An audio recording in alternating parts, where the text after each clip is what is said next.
네, 반갑습니다. DSA 김대웅 원장입니다. 이번 영상은 문해력 특강 두 번째 영상인데, 이게 원래 이제 유료 멤버십에 올리기로 했잖아요.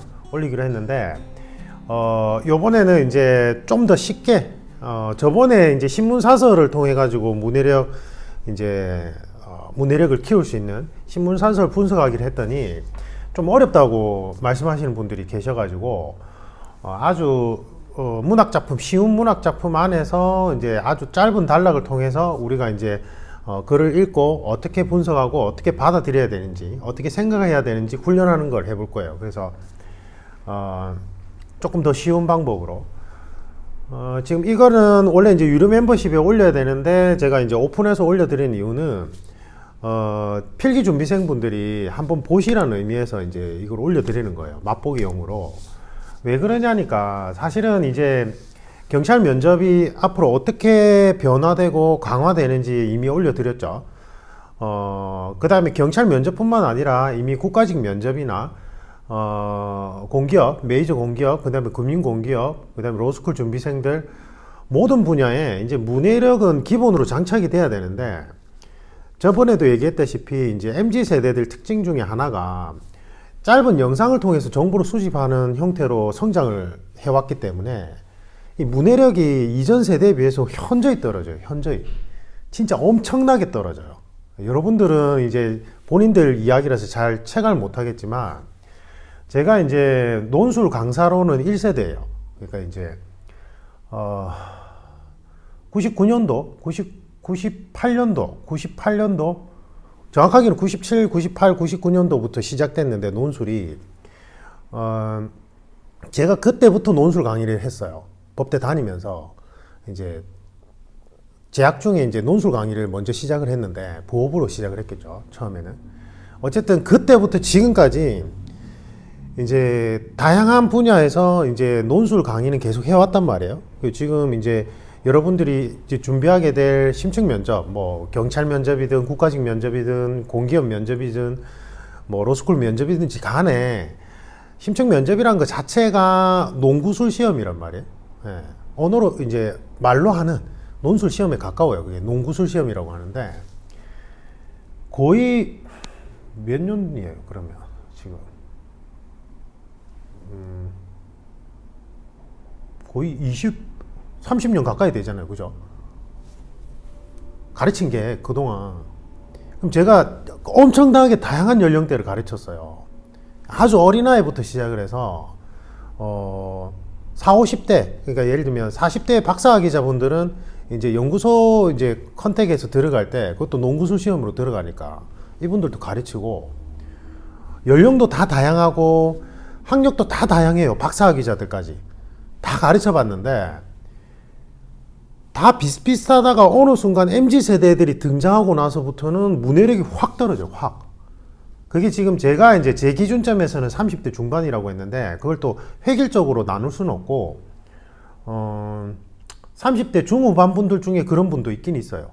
예. 그거는 제가 볼 때는 MZ세대의 특징이라기보다는 그 개인이 이제 문해력이 그냥 떨어지는 거고, 제가 말하는 건 MZ세대 30대 중반 이후 세대들이, 아니 부족해서 절대 그렇다는 게 아닙니다. 이분들이 이제 성장해 올 때 이 정보를 수집하는 방식이 우리 세대랑 완전히 달라요.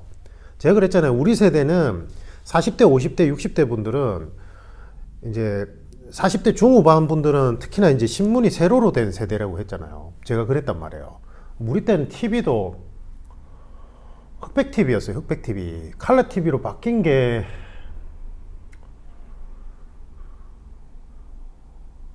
국민학교 세대 때, 국민학교 고학년 때였던 것 같은데, 칼라 TV가 등장했던 게. 그 전에 흑백 TV였단 말이에요. 정확하게 기억이 안 나는데 너무 오래돼서. 그러니까 우리는 영상 매체가 아니라 활자 매체를 통해서 정보를 수집하던 세대고, MZ세대는 영상으로 자꾸 정보를 수집하는 세대다 보니까 차이가 나는 거지, MZ세대가 절대 부족하다는 얘기가 아닙니다. 아닌데, 어쨌든 지금 여러분들은 문해력이 엄청나게 떨어지다 보니까 심층 면접 준비할 때, 이제 아까 그랬죠. 면접이 이제 계속 강화되다 보니까 이제는 그냥 단문식으로 질문하지 않아요. 예를 들면 뭐 선배가 이제 부정한 청탁을 한다면 어떻게 할 것이냐, 이렇게 이게 단문 형태인데 이렇게 안 내고 케이스 형태로 출제해요. 제가 이제 저번 시간에 예를 들었잖아요. 이제 면접 강화할 때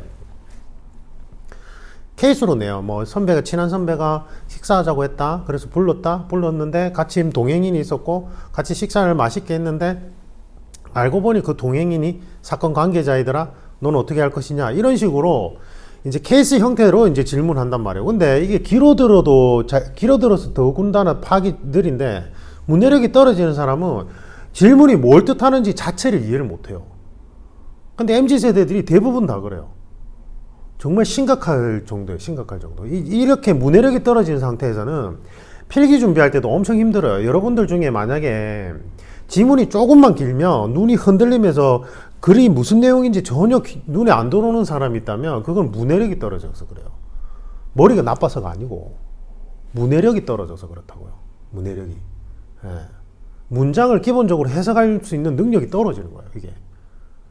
그런 분들은 이거 반드시 보셔야 돼요. 그래서 이제 경찰직 같은 경우에는 이제 체력이 빠져버리고 필기 면접인데 그냥 면접에서 당연히 다 되는 거죠. 50%가 면접이니까. 근데 이제 경찰직 말고 국가직은 이미 예전부터 면접이 그냥 다 당락을 좌우해요.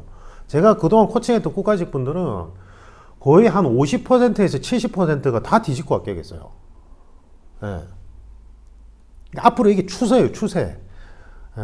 그 다음에 면접이 강화되지 않더라도 이제는 문해력이 떨어지는 수험생들끼리 경쟁을 하다 보니까 여기서 문해력만 조금만 올라가면 심층 면접 볼 때 확 이제 뒤집을 수 있는 거죠. 이게 기본적으로. 그래서 제가 좀 서서히 길었는데, 필기 준비생들은 이 문해력 특강을 반드시 보세요. 제가 답답해서 그래요. 답답해서. 면접 코치할 때 너무 힘들단 말이에요. 문해력이 떨어지는 분들은. 그래서 지금 면접을 준비하시려고 수강하신 분들은 이미 늦었어요. 그래서 이제 그는 면접 코칭 프로그램을 통해서 이제 공부를 하는 거고, 필기 준비생이야. 내가 뭐 경찰 필기 준비를 하고 있다. 경찰 간부후보생 필기 시험, 간부후보생들도 마찬가지입니다. 필기 준비를 하고 있다. 아니면 5급 공채 준비하고 있다. 뭐 7급, 9급 국가직 공무원 준비하고 있다. 아니면 공기업 준비하고 있다. 아니면 로스쿨 준비하고 있다. 뭐든 상관없으니까 본인이 MZ세대라고 생각이 든다면, 아니면 MZ세대는 아니지만 문해력이 떨어진다고 생각이 들면 이 문해력 특강을 꼭 보십시오. 진짜 도움이 많이 될 거예요. 이건 제가 장담해요. 제가 예전에 행정고시 준비생들 PSAT 처음 나왔을 때 그때 가외를 했었거든요. 그 다음에 이제 공기업 준비생들 그때 이제 1차 필기가 논문형이었어요. 예. 케이스가 그렇게 복잡하진 않았는데 그 친구들 논술 강의할 때 쓰던 방법 그대로 이게. 근데 효과가 아주 좋아요. 효과가. 그래서 제가 지금 분석하듯이 여러분들이 제가 시간을 들이고 분석할 수 있게끔 한번 해보시고, 그 다음에 제가 분석하는 거랑 서로 비교해 보시면서 그냥 자연스럽게 가볍게 따라오시면 이게 저절로 조금씩 서서히 늘어나가요. 그러니까 멤버십을 꼭 등록을 하세요. 그거 매월 3만원 아까워해서 그건 제가 볼 때는 아니에요. 진짜 여러분들 제가 보니까 막 요즘 젊은 세대들 커피 엄청나게 먹더만요. 저것만 조금만 줄여도 돼요. 유료 멤버십 3만원이면. 제가 완전히 무료로 할 수 있어요. 솔직히 말하면. 근데 무료로 해보니까 어떤 부작용이 있었냐면 이거를 이렇게 귀하게 안 여겨요. 제가 이제 그 다른 분야 있죠. 택티컬 도검류하고 체포술 관련된 채널 하나 더 있잖아요. 제가 이제 또 도검류 전문가이기도 하니까 다양한 분야, 특수부대, 다양한 이제 공안직 현직자들 이제 나이프 디펜스나 아니면 이제 체포술, 근접 격투술 이런 거 가르치잖아요. 아시는 분들은 알잖아요, 그죠? 제가 그쪽에서 또 유명해요. 제가 이제 도검류 전문가로서. 근데 그걸 처음에 제가 재능 기부로 공안직 계통들한테 막 풀었거든요. 근데 그 부작용이 어떻게 탁 나타나냐면 이걸 배운 걸 귀하게 여기고 감사하게 여기면서 수련을 제대로 안 해요. 그래서 저희 지금 수련 모임은 현직자들에게 아주 소정의 금액을 받아요. 뭐 5만원에서 7만원 정도 받아가지고 그걸로 이제 공용 장비 구입하고 이제 시설 관리하는데 이제 그 돈을 이제 재활용한단 말이에요. 재활용이 아니고 재사용. 그 다음에 이제 대신에 이제 무료로 배우는데 그 이제 코칭비는 무료인데 그 우리 현직자분들이 이제 본인이 또 재능 기부해요. 루트 컴뱃 시스템이라고 거기 안에서 이제 뭐 UDT나 707 팀장님 출신자분들은 이제 전술 사격도 가르치고 서로 간에 선생님 역할을 하면서 뭐 이제 해부학 그 다음에 이제 법의학 이런 것도 법의학 선생님들도 제가 이제 제자분 중에 이제 법의학 하시다가 그만둔 의사 선생님들 계시단 말이에요. 그런 식으로 서로 재능 기부할 수 있게끔 이제 교육 플랫폼인데 그래서 제가 그때 한번 뼈저리게 느꼈어요. 그래서 제가 지금 유료 멤버십을 만든 거란 말이에요. 유튜브에 그 전에 유료 멤버십 있기 전에 유튜브에 이전의 영상들 그냥 다 올려드렸단 말이에요. 이게 뭐 광고 수입이 되겠어요? 여러분들 면접 수강 그 준비생들이 얼마나 된다고? 그게 무슨 광고 수입이 되겠냐고요. 그래서 학원 관계자분들 특히 학원 그 면접 선생님들이 많이 들어오셔가지고 고맙다고 댓글 많이 달았어요. 옛날에. 근데 수험생들은 안 그렇단 말이에요. 그래서 제가 이제 유료 멤버십을 만든 거예요. 여러분들이 소정의 금액이라도 내야지만 열심히 한다고요. 그러니까 3만원, 매월 3만원 아까워하지 마시고 이 문해력 특강 꼭 보세요. 그 다음에 이제 매주 올라오는 시사 분석도 원래 그 면접 이론 강의 안에 3단계를 안 해서 따라오기 아마 힘들 수 있어요. 그거는 맞는데 그래도 제가 이제 그 헌법학 이론에 이제 그 기준점으로 시사 분석하는 거를 따라오시면 나중에 이제 심층 면접 강의 들으면 그게 이제 확 와닿아요. 이거는 이제 제 얘기가 아니라 이번에 이제 경찰대 편입 성공하신 그 현직 경사, 형사님인데 여천계 형사님인데 이분 얘기예요. 현직자분 얘기예요. 이분. 어쨌든 제가 답답해서 그래요. 문해력이 떨어지면 필기 준비도 제대로 안 돼요. 학습 수화율이 확 떨어진다고요. 심층 면접은 더 안 되고. 그래서 필기 준비생들은 이제 그 유료 멤버십이 두 종류가 있잖아요. 그 이제 금액대 저렴한 게 이제 형통할 멤버십이니까 형통할 멤버십에 이제 제가 가급적이면 일주일에 한 개씩 올려드릴 거예요. 그래서 꼭 등록을 하셔가지고 보십시오. 그러면 여러분들 필기 준비하다가 머리 식히고 싶을 때 이거 보시면 된단 말이에요. 자, 이번에는 안델센 단편선 눈의 여왕이고 7가지 이야기 토막이 있는데 그 중에 첫 번째 이야기를 가지고 우리가 한번 글을 분석하고 생각하는 시간을 가져볼 거예요. 거울과 거울 조각의 얘기고, 자, 이 자료는 저희 DSA 컨설팅 카페 네이버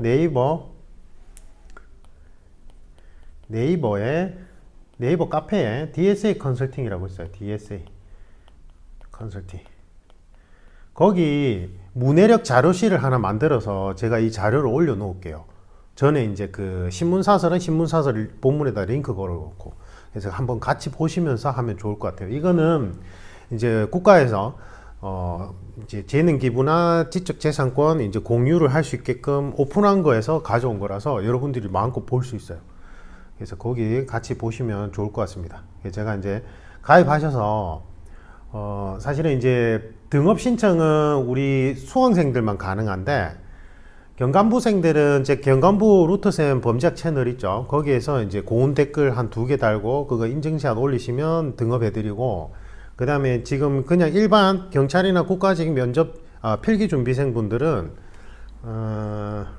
뭐 별다른 조건 안 달 테니까 그 등업 신청란에 대신에 이제 저희 본 채널 유료 멤버라고 이제 글을 올려주시면 제가 이거 자료 볼 수 있게 이제 등업을 해드릴게요. 알겠죠? 자, 첫 번째 이야기, 거울과 거울 조각.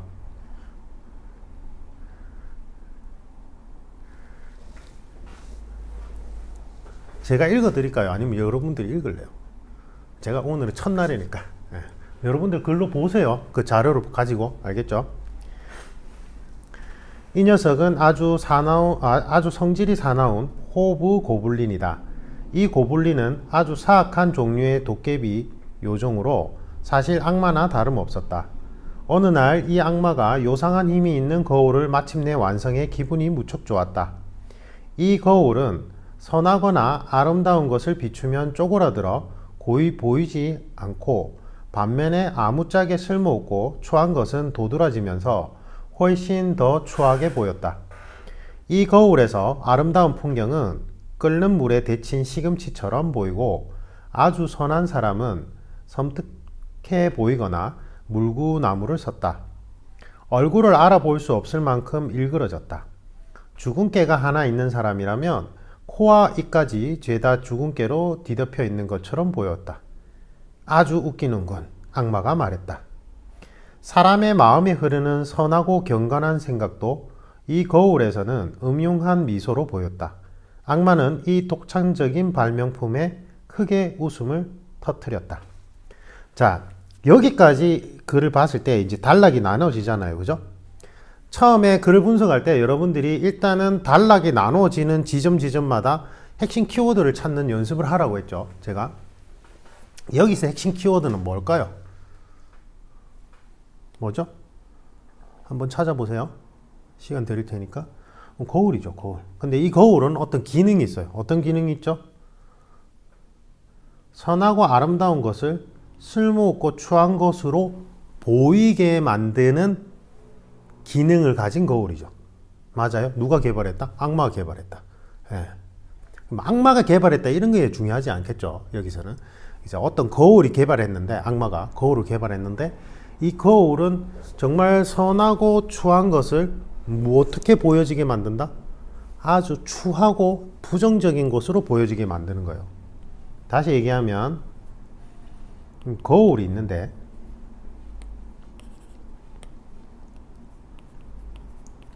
이 거울이 매개체가 돼요. 매개체가 됐는데, 이 A라는 긍정적인 역할의 특징을 이 거울을 투과시키면 A-의 아주 추한 것으로 바뀌어요. 이거 뭐하고 비슷해요? 심층 면접 준비하신 분들은 아는 건데, 이거는 제가 이제 면접 이론 때 설명하는 언론의 프리즘 현상하고 유사합니다. 언론은 프리즘 현상을 일으킬 수 있는데, 사실이 왜곡되게 만들 수 있어요. 사실을 왜곡된 사실로 만드는 기능이 있어요. 언론의 프리즘 현상을 어떻게 해서 일어나느냐면, 이제 광고주에 의해서. 전통적인 언론은 광고주에 의해서. 신문사는 막대한 광고 수입을 통해 가지고 운영한단 말이에요. 그러니까 광고주들이 신문사, 언론사에 엄청난 힘을 발휘했어요.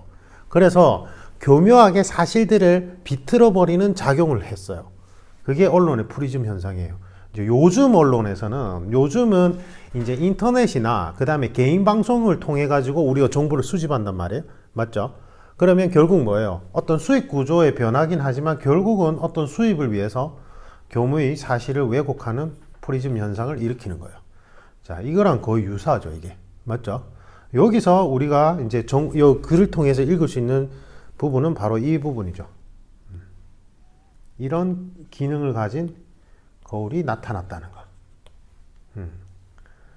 여기까지 읽으면 대충 이제 감이 오죠. 우리 이제 어른들은 뭐예요? 이 다음에 뭐가 나올까요? 이 거울이 각자의 사람들 마음속에 들어갈 것 같죠. 여기까지 이제 유추를 해야 돼요. 문학작품이나 드라마나. 어린아이들은 그게 힘든데, 어른들은 드라마 보면서 이 다음에 어떤 줄거리가 나올지 대충 안단 말이에요. 경험을 통해서. 그런 유사한 드라마를 많이 보면서, 특히 이제 아침 드라마, 막장 드라마는. 맞죠? 이것도 마찬가지예요. 굳이 이 얘기를 왜 했을까? 그리고 악마라고 강조한 이유가 뭘까? 결국은 이 거울이 사람들 마음속에 들어가서 우리가 어떤 선하고 이쁜 걸 보고도 우리 스스로 그걸 왜곡시켜서 부정적인 것으로 보게 만들 수도 있겠구나. 그런 생각을 해야 돼요. 이 다음에 나올 내용이. 예측을 하고 봐야 된다고요. 그래서 이 다음 단락 한번 읽어보세요. 지금 읽어보시고 그 다음에 이제 제가 지금 말한 부분이 나올 거예요. 여기 한번 읽어볼게요. 이윽고 악마들은 하늘로 올라가서 천사 그리고 신을 조롱하고 싶었다. 거울을 들고 높이 올라가면 갈수록 악마들이 거울을 움켜잡을 수 없을 만큼 거울은 점점 더 끔찍하게 웃었다. 더 높이 천국과 천사에 점점 더 가까이 갔다. 문득 그 웃음을 짓는 거울이 무지막지하게 흔들리더니 녀석들, 악마들이죠. 여기서 말한 녀석들은 악마들의 손에서 미끄러져 나가 땅으로 떨어져서 수천 수만 수십억 조각으로 산산이 부서졌다. 이제 뭔가 이야기가 나오겠죠. 이 거울은 깨지기 전보다 훨씬 더 큰 문제를 일으켰다. 문제를 제기하죠. 뭐 어떤 문제를 일으켰다고요? 어떤 것은 모래알보다 잘 깨졌는데 사람들 눈에 들어가면 눈 안에 그대로 남아있다가 그 사람들이 보는 건 무엇이든지 왜곡시켜서, 여기서 이제 핵심이 나오죠. 뭐라고 나오나요? 사물의 오직 나쁜 면만 보게 만들었다. 아무리 유리 조각이 작아도 거울 전체에 있던 것과 똑같은 힘이 있었다. 몇몇 사람은 마음속에 이 유리 조각이 박히기도 했는데 심장을 얼음 덩어리로 만들어 보기에 충분했다. 무척 끔찍했다. 어떤 것들은 제법 커서 창문 유리로 썼다. 그 너머로 친구들을 내다보는 그런 창문이 아니었다. 안경. 이런 안경을 쓰면 큰일 났다. 자, 제가 말한 부분이 나오죠. 결국은 뭐 어떻게 돼요? 이 거울이 사람들 마음속에 들어가서 사물의 오직 나쁜 면만 보게 만들었다. 이렇게 나오죠. 결국 뭐예요? 결국은 자, 여기까지 글을 읽었을 때 뭐다? 우리는 근데 이게 그거랑 좀 구별해야 돼요. 비판적 사고랑 부정적 시각이랑은 조금 다르게 봐야 돼요. 비판적 사고는 이런 거예요. 보험회사 판매원이 처음 보는 나한테 와서 반갑게 웃으면서 친근감 있게 말했다고 칩시다. 보험 판매를 위해서. 이 사람은 보험 판매라는 목적 하에서 나에게 친근감 있게 대한 거지, 나라는 사람에게 친근감을 호감을 유도하려고 그렇게 한 건 아니에요. 그러니까 이제 보험 판매 목적으로 어떤 목적 의식을 가지고 나에게 친근하게 접근한 거라고요. 그러니까 우리는 비판적 사고란 걸 가지고 있기 때문에 저 사람이 나에게 이유 없이 친절을 베풀 때는 무언가 또 다른 목적이 있을 거야 라고 생각할 수 있는 힘이 있다는 거예요. 예.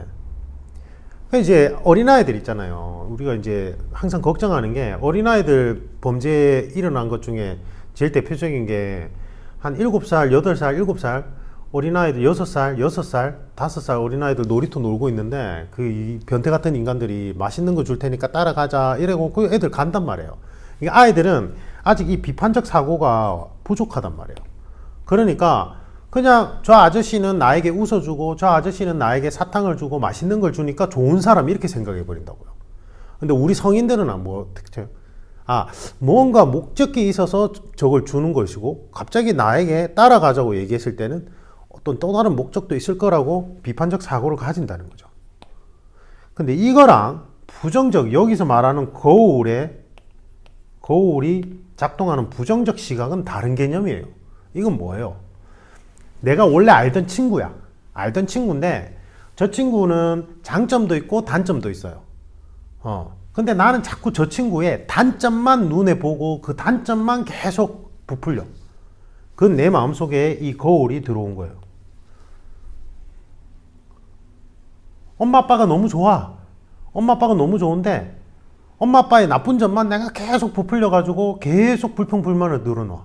왜 우리 아버지는 돈이 없는 거지? 우리 아버지는 되게 친절하고 가정적인데 왜 우리 아버지는 돈이 없지?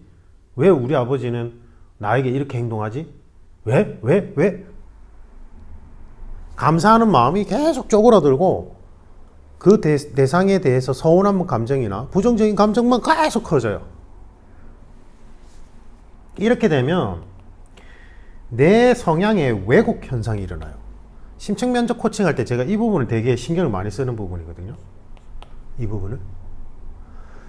제가 전에 다른 영상에서 이런 얘기를 한 적이 있어요. 의외로 이 왜곡 현상이 일어난 분들 중에 보면 가정 환경이 교육자 집안이 많다고 제가 그 말 한 적이 있을 거예요. 어떤 영상들에 보면. 실제로 그래요. 실제로 부모님이 대학 교수거나 초등학교, 중학교, 고등학교 교사인 분들 중에 보면 자녀를 자꾸 비교하고 이제 성취 위주로 계속 자녀를 압박하는 거예요. 이런 분들 특징이, 다 그런 건 아닌데 대체로 상당수의 왜곡 현상이 일어난 분들 중에 보면 부모님들 중에 이런 교육자인 부모님들이 많아요. 저 이해가 안 가요, 솔직히 말하면. 그게 아이를 키울 때 다른 아이와 내 아이를 자꾸 비교하는 듯이 폄하하는 게 얼마나 교육적으로 안 좋은지 알거든요, 그분들은 교육자라서. 근데 자기도 모르게 해요. 왜냐하면 이게 직업병인데 학교에서 아이들을 평가하는 게 몸에 빼어 있다 보니까 자기 자녀도 자꾸 평가하고 비교하고 질책하게 되는 거예요. 근데 이런 환경에서 자란 아이들이 이 거울을 마음속에 달고 있어요. 이 거울을. 근데 이 거울이 정말 심각한 건 바깥에 외부의 사물을 볼 때, 나 아닌 타인을 볼 때 자꾸 부정적인 면만 크게 받아들여서 자꾸 나하고 친하고 사실은 저 사람이 나한테 정말 감사한 고마운 일을 많이 해줬는데도 불구하고 그걸 자꾸 줄여버리고 저 사람의 나쁜 거 서운한 것만 계속 부풀리는 것도 나쁘지만 이 거울이 언제 치명적이냐면 내가 타인을 바라볼 때 이 거울에 의해서 부정적으로 보는 것도 너무 나쁜데 내가 나 자신을 볼 때 이 거울을 통해 가지고 나 자신의 나쁜 점만 자꾸 자책하는 게 제일 안 좋아요. 이게 아까 얘기했던 그런 교육자 집안에서 태어난 분들 중에 상당수가 왜곡 현상이 이 자책하는 형태로 왜곡 현상이 많아요. 심층 면접에서 고득점으로 절대 통과 못해요. 사람이 병들어 있거든. 정서적으로. 정신병이라는 게 아니라 정서적으로 병들어 있다고요. 그래서 자, 이 글을 읽고 여러분들이 이 글을 읽고 이제 이 글의 구조나 이 글의 내용을 파악하는 건 너무 쉬워요. 이것마저도 지금 저하고 같이 분석하는 형태가 안 됐다면 이건 너무 심각한 수준의 문해력인 거고, 제가 볼 때는 성인분들이라면 이 정도 파악하는 거는 문제가 아닐 건데 이걸 그냥 표면적으로 파악하는 걸로 그치면 안 돼요. 문해력이라는 건 단순한 독해력하고는 다르단 말이에요. 그러면 여러분들이 어떤 사고 과정을 거쳐야 되냐면, 지금 여기서 나오는 이 거울이란 거 현대사회에서는 언론의 프리즘 현상과 같을 수도 있겠다. 그죠? 언론의 프리즘 현상과 같은 걸 일으키는 건 또 제일 대표적인 게 뭐예요? 정치인들의 선동, 그 다음에 종교인들의 선동. 맞죠? 사이비 종교인들도 그렇잖아요. 예, 교묘히 사실을 왜곡해서 이제 나쁜 감정을 들게 만들잖아요. 예. 그 다음에 그러면 내가 어떤 사물을 부정적인 모습을 보는 것을 그 자체가 나쁘냐? 그건 아니랬죠. 그래서 비판적 사고와 부정적 시각을, 맹목적으로 부정적 시각을 가지는 것과 비판적 사고를 가지는 건 분리해야 된다. 여기까지 이 글을 보고 여러분들이 사고력이 확장이 돼서 분석을 해야 된다고요. 이게 문해력이에요. 그러니까 간혹가다 비전문가들이 독해하고 문해력을 자꾸 동일시하는 사람들이 많아요. 요즘에 보면 제가 지금 어린아이들 하도 이제 문해력이 심각하니까 EBS도 그렇고 유아, 그 다음에 어린이 교육, 이렇게 소위 자칭 전문가라고 하는 사람이 만든 교재를 보니까 독해력하고 문해력을 구별을 안 해놓은 거예요. 제가 깜짝 놀랐어요, 진짜. 독해력하고 문해력은 동일한 개념이 아니에요. 그래서 제가 말한 것까지 사고가 확장이 돼야지만 여러분들은 진짜 이 글을 읽고 이 글에서 지은이가 말하고자 하는 것과 서로 지은이와 내가 대화를 한 게 되는 거라고요. 지은이가 말한 것만 그냥 가만히 듣고 있는 거는 그냥 단순 독해예요. 문해력이란 건 지은이와 글을 쓴 지은이와 내가 대화를 해야 되는 거예요. 예. 여기까지는 최소한 생각을 했어야 된다는 거죠. 여기까지 생각이 안 났다면 그건 이제 문해력이 부족한 거예요. 이제 계속 훈련해 봐야 돼요. 맞죠? 지금 제가 얘기한 것 중에 어려운 게 뭐 있어요? 언론의 프리즘 현상은, 언론의 프리즘이라는 용어는 모를 수는 있겠지만 언론을 통해 가지고 사실이 교묘히 왜곡돼서 무분별하게 퍼져나간다는 걸 모르는 사람이 어디 있어요? 성인들 중에. 맞죠? 그 다음에 비판적 사고라는 용어 자체는 모르겠지만 비판적 사고와 부정적 시각의 개념은 다 안단 말이에요. 이게 구별돼야 되는 개념이라는 것도 알아요. 어른이라면, 성인들이라면. 그래서 여기까지는 여러분들이 이 글을 읽고 여기까지 사고가 확장돼서 생각을 해봤어야 된다는 거죠. 이게 진정한 의미의 문해력이에요. 문해력 훈련이라고요. 이게. 그렇죠? 그래서 제가 앞에 이제 꼭 이제 문해력 이 특강 보라는 의미에서 좀 이제 길었는데 서두가 이제 계속 이렇게 일주일에 한 번 아니면 열흘에 한 번씩 계속 올려드릴 테니까 가급적이면 필기 준비생분들은 그 멤버십 통해 가지고 계속 이걸 보셨으면 좋겠어요. 그래야지만 여러분들 필기 학습 능률을 향상하는데도 이 문해력이 결정적인 역할을 합니다. 진짜로. 학습 소화율이 빨라져요. 면접에서 고득점 받는 건 그거는 이제 당연한 거고. 알겠죠? 그래서 필기준비생분들은 꼭 보시길 추천드립니다. 이상입니다.